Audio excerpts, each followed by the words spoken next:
My name is Maria Knott. Today I'm going to give you a short synopsis on a novel I read titled Last Child in the Woods, subtitling Saving Our Children from Nature Deficit Disorder by Richard Louv.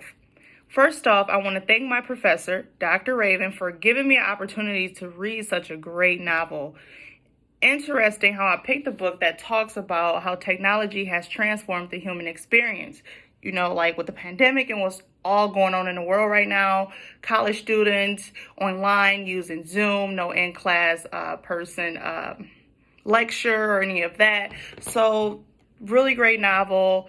Definitely encourage a whole bunch of other people to read this. This is really good stuff, really great stuff, especially even for our elderly and our adults, like who's also gravitating towards technology, such more, and not being more interested in nature and like gardening and a whole bunch of other stuff that people used to do back in the day before this technology came about.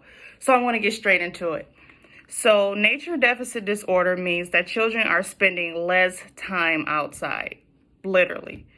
So Louv, I want to say he did a great job indicating the importance of nature and describing how beneficial nature can be for our children. He explains how people's relationship with nature has decreased and explains that kids doesn't have enough time to just be kids. This means with all the extracurricular activities such as soccer practice, basketball, football, music practice, etc., kids can enjoy the beauty of nature that pertains to trees, birds, mindfulness, and so forth that will help them from when they grow and continue to become adolescents to teenagers and so forth to adults. So during the pandemic, I've seen a lot happening, not only with kids, like I just mentioned, but even with myself. Like it's been hard to maintain focus and actually have me time and use mindfulness and meditation to get back in the groove of things and be more focused. And that's with, losing a job, pressure from classes, electricity being cut on and off, and other things that may have worried me or made me become more stressed. So sometimes the dilemma makes it hard to navigate into peace, as I just mentioned. So in the book, Louv mentioned how kids would literally watch a National Geographic documentary on television in a car before looking out the window. It's crazy, right?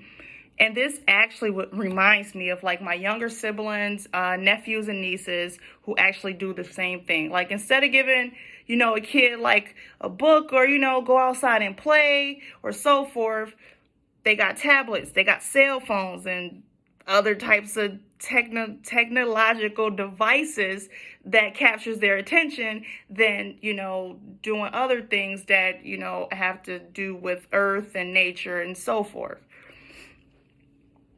So, quote from Mr. Louv: if getting our kids out into nature is a search for perfection, or is one more chore than the belief in perfection, and the chore defeats the joy, it's a good thing to learn more about nature in order to share this knowledge with children. It's even better if the adult and child learn about nature together, and it's a lot more fun. So true. So again, what I think this means by this is that if the parent or adult don't take the accountability, how will the children learn to execute the importance of nature or whatever? Or the school teacher can solve every problem since this starts from home, So it takes for the parent to introduce their kids to nature and other things that will be more beneficial to them than expecting, other people or like, again, school teachers or so forth to teach their kids that. It starts in the home. So again, what a great novel, and I definitely encourage all of my peers and so forth to actually get into this book and see what he's talking about.